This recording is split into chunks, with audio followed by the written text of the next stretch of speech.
Народы России. 180 национальностей. Одна страна. Здравствуйте, уважаемые слушатели. В студии Вести ФМ Гия Саралидзе. Мы продолжаем серию программ о народах России, о народах, которые населяют нашу страну. Сегодня у меня в гостях в очередной раз Марат Сафаров, историк, кандидат педагогических наук. Марат, еще раз приветствую вас. Да, здравствуйте, Гия. Сегодня речь пойдет о сибирских татарах. Так мы с вами договаривались. Немножко мы уже касались этой темы, когда говорили о других этнических группах. Вот чем все-таки сибирские татары отличаются, да, от казанских татар, от касимовских татар?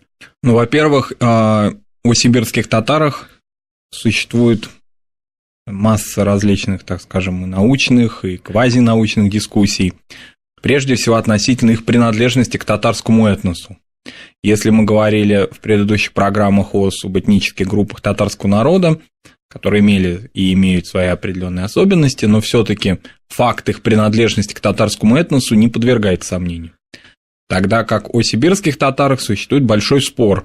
Причем спор этот действительно именно спор, потому что иногда это и с той, и с другой сторон не очень конструктивный, не опирающийся на какие-то факты, а часто эмоциональные какие-то заявления делаются относительно того, являются ли сибирские татары отдельным народом, либо это часть, неотъемлемая часть татарского большого этноса. Надо сказать, что эта дискуссия или этот спор, он четко географически разделяется.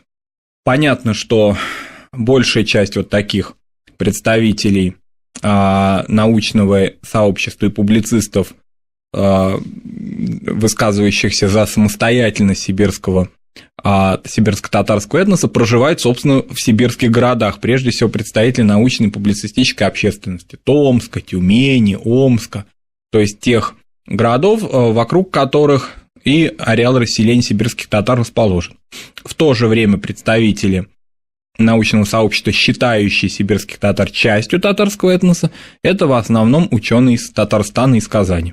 Вот такое разделение, оно и по географическому, и в какой-то степени по научному, принадлежности к разным совершенно научным школам в этнографии и исторической науке в целом принадлежит. Этот спор долгий, длительный.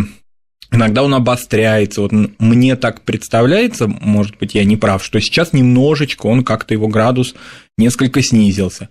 Обычно его такое обострение как-то совпадает с периодом переписи населения, в частности, очень такой острой, проходившей в 2002 году. В 2010 году несколько мягче эта история как-то разворачивалась. Но так или иначе, вот эти непримиримые научные и, еще раз повторюсь, очень часто публицистически далекие от реальной науки позиции, они характеризуют отношение к сибирским татарам как к отдельному этносу или как часть татарской большой этнической такой большой нации татарской, да? Вот если говорить о численности сибирских татар, есть какая-то цифра, допустим, вот после переписи 2010 года, о которой мы можем говорить? Вот, собственно, о сибирских татарах, когда представители, так скажем, отстаивающие точку зрения об их самостоятельности, высказывают точку зрения о многочисленности их и так далее, но надо заметить, что примерно не более 10 тысяч человек во всем ареале расселения идентифицируют себя с сибирскими татарами, тогда как все остальные тюркоязычные население, все остальное этого региона, за исключением там других этносов, казахов, башкир, они себя ассоциируют с татарами. То есть во многом, скажем так, если рассматривать эти позиции, конечно, сибирские татары уже в течение 20 века прочно интегрировались в татарскую нацию, понимая свои определенные местные, культурные, часто этнографические особенности, диалектные отличия и так далее. Поэтому, как мне кажется, очень часто такое бывает с различными этносами, когда, собственно, население и, собственно, люди считают иначе, а национальные лидеры, публицисты, историки, деятели культуры, они имеют некую иную позицию, часто искусственно сконструированную. Для сибирских татар это характерно, потому что если брать общую численность, назовем это так осторожно, да, татароязычного населения Западной Сибири, оно колоссально. Иногда. А вот в данном случае татароязычные и тюркоязычные – это разные вещи? Да, это разные вещи, поскольку для Западной Сибири характерны и другие тюркоязычные этносы. Вот уже названные мной и казахи, и исторически, хотя башкиры, да, историческая Башкирия, она значительно, да, западнее этого региона, но тем не менее проникновение башкир все равно всегда здесь наблюдалось. Кроме того, иные общности, да, если мы берем уже чуть подальше к востоку, то там разные малочисленные тюркоязычные народы, такие как шорцы, чулымцы и так далее. Поэтому татароязычное именно население, насчитывающее несколько сотен тысяч человек, если брать совокупно все эти регионы, да, это, если так географически быть точным, это юг Западной Сибири.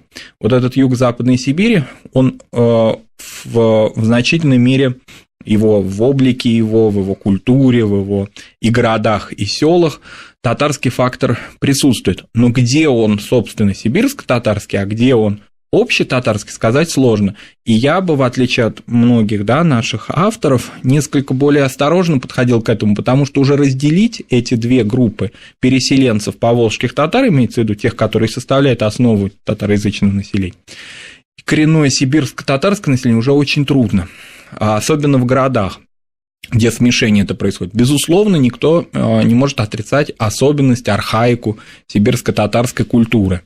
Она в некоторой, в определенной мере отличается от культуры поволжских татар в силу исторических путей развития сибирских татар, в силу того, что они находились длительно в этой зоне, сильно, да, большое у них такое достаточно устойчивое тяготение есть к культуре Средней Азии, вообще Центральной Азии, в антропологии есть различия, в культуре питания есть.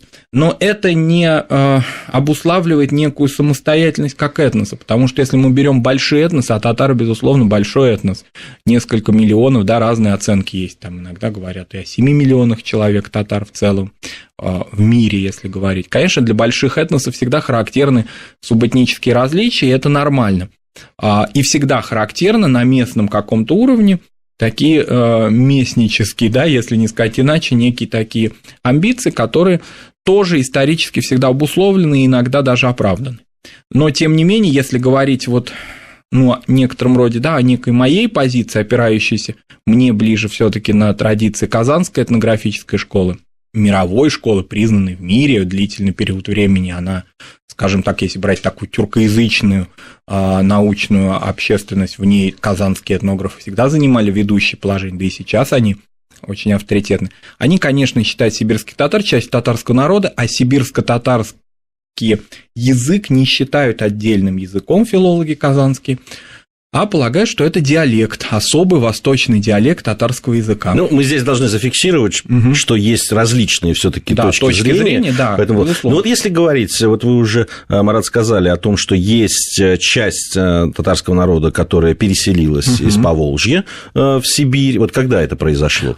Ну, во-первых, да, самая крупная и самая мощная волна произошла все-таки в 20 веке, и в дореволюционный период в конце 19-го, начале 20 века, и особенно в советский период, в связи с известными освоениями и в связи с известными переселениями, вот активная миграция татар из Поволжья, причем из совершенно разных регионов.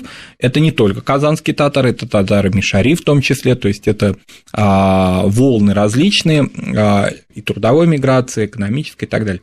Они происходили интенсивно в 20 веке, но соприкосновения сибирских татар с другими частями татарского этноса происходили много веков уже назад. Ну, например, мы в одной из предыдущих программ говорили о влиянии Сибири, как, собственно, и других ханских династий, например, на Касимов, который расположен за десятки, да, сотни километров за сотни километров от Сибири. Тем не менее, сибирская династия тоже имела отношение к касимовским татарам. Безусловно, вот это взаимоотношение, как сейчас принято говорить, на базе постордынских государств татарских, возникших на обломках Золотой Орды, происходило, да, и это еще раз говорит в пользу того, что, конечно, сибирские татары всегда формировались в общем вот этом татароязычном массиве, скажем так. Волны были, безусловно, и в XIX веке экономические. Но надо сказать, что вот это активное влияние общетатарской культуры происходило, конечно, скажем так, фактором здесь был казанский литературный язык. Надо заметить, да, что все школы, в которых велось обучение у сибирских татар, оно велось, конечно, на литературном языке. Язык проповеди в мечетях, влияние на одежду, влияние на какие-то иные элементы материальной культуры, например, городской культуры, особенно купеческой, конечно, это влияние шло преимущественно из Поволжья. Но надо вот эту изюминку определенную подчеркнуть. Для сибирских татар очень характерно, как я уже сказал, интенсивные связи со Средней Азией. Например, еще в поздний период, в позднее Средневековье проникали туда так называемые бухарцы. Это отдельное, особое, я бы сказал, сословие в структуре сибирских татар, выходцы из Средней Азии, не только узбеки, да, но и персидскоязычные, то есть таджикоязычные, как мы сейчас говорим, люди различного происхождения, которые по торговым каким-то делам оседали в Западной Сибири, обособленно долгое время жили, постепенно смешивались с местными тюрками, привнесли очень много, в том числе и с точки зрения мусульманской культуры, и они, конечно, повлияли и тоже на одежду, и тоже на быт, и тоже на культуру, и в том числе на культуру питания. Поэтому волны. Да, мы подробнее поговорим как раз о культуре, во второй части нашей программы, и об особенностях сибирских татар. Ну и, конечно, хотелось бы поговорить еще и с исторической точки зрения, когда, собственно, в Сибири появились татары, вот до этих волн, о которых вы уже говорили. Я напомню, что у нас сегодня в студии Марат Сафаров, историк, кандидат педагогических наук. Говорим мы о сибирских татарах и продолжим нашу беседу сразу после новостей. Мы разные, и мы вместе. Народы России. Программа подготовлена при содействии исторического факультета МГУ. Народы России. 180 национальностей. Одна страна. Мы продолжаем нашу беседу. Я напомню, что в гостях у меня сегодня Марат Сафаров, я Гия Саралидзе. Марат Сафаров – историк, кандидат педагогических наук. Мы продолжаем говорить о сибирских татарах. Я хотел бы вот эту часть нашей программы, Марат, начать с того, что когда все-таки татары появились в Сибири? Вот это тюркоязычное население, оно принято считать, что оно историческое, коренное население этого региона, автохтонное, поскольку Западная Сибирь, вообще все зоны, примыкающие к Центральной Азии, они являются одной из таких колыбелей формирования тюркской цивилизации в целом. Но опять же были волны, и поэтому однородности какой-то определенной не было. Безусловно, в этногенезе сибирских татар важную роль играли местные тюркоязычные племена, в отличие от булгар, буртасов и других половцев, конечно, которые формировали в значительной мере другие группы татарского народа. О кыпчаках я тоже читал. О кыпчаках, да. Это видно в антропологии сибирских татар, которые более монголоидны, чем остальные группы татарского народа. Это даже первое внешнее отличие сибирских татар.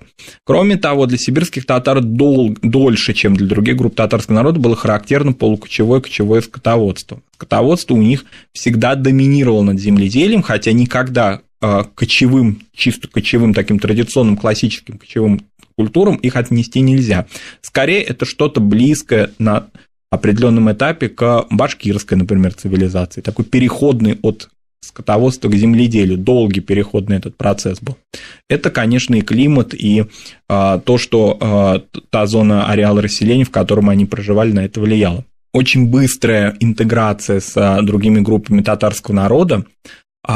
Русские переселенцы, которые жили испокон веку в Западной Сибири со времени присоединения фактически Западной Сибири, вхождения в состав русского государства в конце XVI века, повлияло на их активное занятие земледелием. Тоже оно было особое, оно не было, скажем так, таким, как это было в европейской части, оно имело определенные такие земледельческие иные традиции, но и ремесла там возникли. То есть это народ в значительной мере вот уникальный своим быстрым приобщением к культурам других народов, приходящих сюда, других этнических групп. Они очень быстро это впитывали. И как этнос они не сформировались как отдельный этнос, вот, у которого, допустим, будет там свой язык, своя литература, своя какая-то особая идентичность. Идентичность их во многом построена на местной идентичности. Мы таких примеров много знаем, когда я считаю себя там кем-то, потому что географически это моя зона, это моя родина. Но каких-то вот таких, иногда, да, там этномифологий, которые характерны для больших народов, у сибирских татар не было. А капитализм с активной вот этой развитой, ну, не побоюсь этого слова, буржуазной татарской культуры, который пришел в сибирские города, в татарскую слободу, например, Томска или Тюмени или Омска, оно привнесло вот эту высокую казанскую культуру, которая была характерна для других этнических групп татар, например, и Мишари ее впитывали, конечно, и в Астрахани, но, тем не менее, сибирские татары быстро к ней приобщились, и формироваться начала интеллигенция среди них. Вообще очень интересная есть в последнее время работа, длительное время, и изучение сибирских татар как-то вот концентрировалось только вокруг этногенеза и вот этих спорных дискуссионных моментов татары и не татары, да? А теперь появилось много работ, посвященных, ну, немного, но значительное количество, посвященных их культуре. Я бы хотел назвать, может быть, нашим слушателям было бы интересно почитать работу такого историка, археографа, Альфреда Бустанова, посвященную книжной культуре сибирских мусульман. Эта работа вышла совсем недавно, и она показывает на то, что, вопреки стереотипам, они очень активно и интенсивно осваивали книжную традицию. То есть они не люди, которые, да, там бесписьменные совершенно, которые никак не, скажем так, какие-то достижения высокой культуры до них не доходили. Нет, у сибирских татар очень развита книжная традиция, религиозная традиция, много рукописных книг ему и его коллегам удалось обнаружить, причем не только в экспедициях, но и, к сожалению, не изученных, отложенных в книгохранилищах, в архивах, до которых не дошли руки, вот только в начале 21 века ему и его коллегам удалось это изучить. И таких примеров много, хотя, безусловно, у них очень развито устное народное творчество. Это эпосы, это различные другие жанры тюркоязычного фольклора, поскольку их, ну, как бы сказать, вот их история вся, она такая достаточно в таких романтических тонах окрашена. Это и образ Кучума, и образ, скажем так, да, противника Кучума, Ермака. Вот эти все сюжеты, которые, казалось бы, да, отделены от нас многими веками, тем не менее присутствуют в устном творчестве сибирских татар. Они сохранились? Они сохранились, да. И отдельные варианты большого такого макроэпоса Едигей, его варианты есть у разных народов, у нагайцев, у поволжских татар, и в Сибири тоже. Потом вот о чем Альфред Бустанов в своей работе пишет, это различные родословные, которые вообще для татар очень характерны. Для татар вообще характерна историческая память и постоянная вот такая рефлексия. Мы говорили об этом, кстати, да, когда говорили о Касимовске. Да, и в Сибири тоже вот эта рефлексия относительно предков, какие-то уточнения, дискуссии. Хорошая рефлексия, я хотел, да, в положительном смысле рефлексия, да, потому что она очень хорошо показывает многовековое их присутствие, и в частности там уже до того доходят эти исторические изыскания сибирских татар, что многие из них доводят свои родословные до пророка Мухаммеда, то есть они в Сибири, вот Альфредом Бустановым обнаружено много примеров, ну или несколько примеров сеидов, родов сеидов, потомков пророка из числа сибирских татар. Вот такие примеры, чингизиды, конечно, которые длительное время, ведь Кучум сам был из рода чингизидов. Поэтому они в рамках вот этой большой уникальной татарской культуры, но являясь ее, скажем так, крайней восточной частью, со своей вот именно что уникальностью обусловленной географией. Все-таки Сибирское ханство было особняком, несмотря на его интенсивные контакты. Оно, с одной стороны, было к татарским ханствам ориентировано, на татарские ханства, с другой стороны, конечно, на мир, кочевой мир Центральной Азии. И вот пример вот этих бухарцев, интенсивной ассимиляции местных тюрков, которые там жили, да, и вхождение их в орбиту сибирско-татарской этой общности, оно, конечно, вот их колорит, их отличия обуславливает. Что касается вопроса о языке, он тоже дискуссионный, да, если мы откроем ряд работ, они будут говорить нам о том, что это язык, в том числе, да, там исчезающий, что вот он, как бы сказать, требует определенной защиты, поскольку большое количество людей ассимилируется, причем ассимилируется не только в рамках русского языка, но и в рамках влияния поволжской, казанской литературной, да, языковой лексической традиции. А ряд авторов полагает, что это диалект. В частности, так считала крупный казанский филолог Диляра Тумашева в своих фундаментальных работах. Поэтому опять это дискуссия, которая не имеет... Ну, возможно, вот эти дискуссии, я сказал, да, что не имеет смысла, я оговорюсь, она имеет, эта дискуссия, смысл, потому что в рамках, например, этой большой и острой дискуссии сформировалась масса представлений материалов о диалектах и говорах, до которых, может быть, руки бы и не дошли ни у казанских, ни у сибирских филологов. Масса различных примеров устного народного творчества в подтверждение той или иной версии они находили. Поэтому надо сказать, что сибирско-татарский, назовем, да, его так условный язык, он изучен очень хорошо и очень глубоко. В отличие, могут позавидовать многие даже такие крупные этносы степени изученности. Вот эта дискуссионность, она приводила, да, она иногда имеет неконструктивные какие-то тупиковые, да, свои какие-то позиции, особенно когда она каким-то ожесточается, да, но когда она идет в русле науки, а не публицистики, то, безусловно, в этом большой-большой плюс. Сибирским татарам очень повезло на исследователей. У нас остается немного времени. Хотелось бы поговорить об особенностях питания. Да, вот мы уже затронули кухню. Вот буквально есть у нас там 2,5 минуты. Мы всегда завершаем обычно как раз с такой национальной кухней. Вот каковы отличия? Мы уже говорили о татарской кухне в целом. Какие отличия вот в Сибири?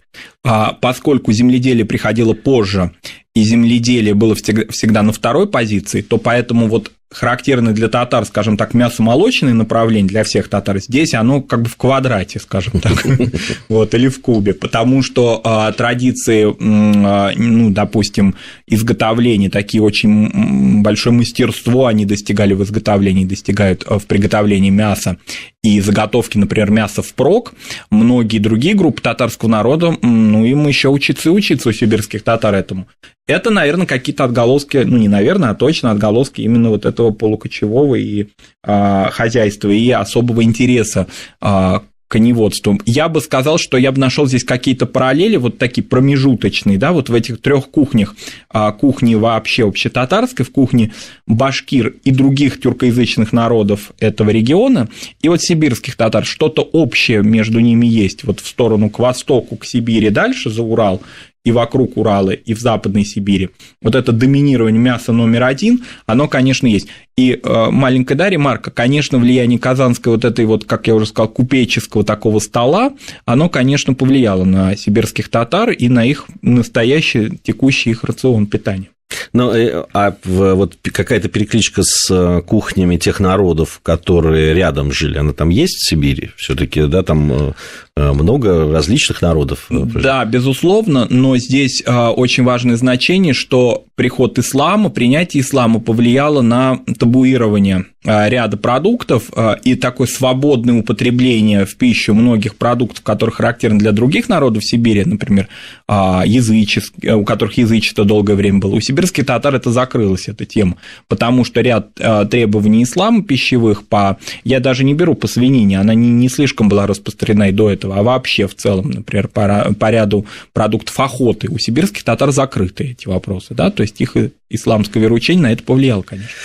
Спасибо большое. Марат Сафаров, историк, кандидат педагогических наук, был у нас сегодня в гостях. Это проект «Народы России». Сегодня мы говорили о сибирских татарах. Мы продолжим, естественно, говорить о тех народах, которые населяют нашу страну. А сейчас мне осталось только поблагодарить нашего гостя. Марат, большое спасибо. Спасибо, Гея. И надеюсь, что это не последняя наша встреча. Спасибо. Мы разные, и мы вместе. Народы России. Программа подготовлена при содействии исторического факультета МГУ.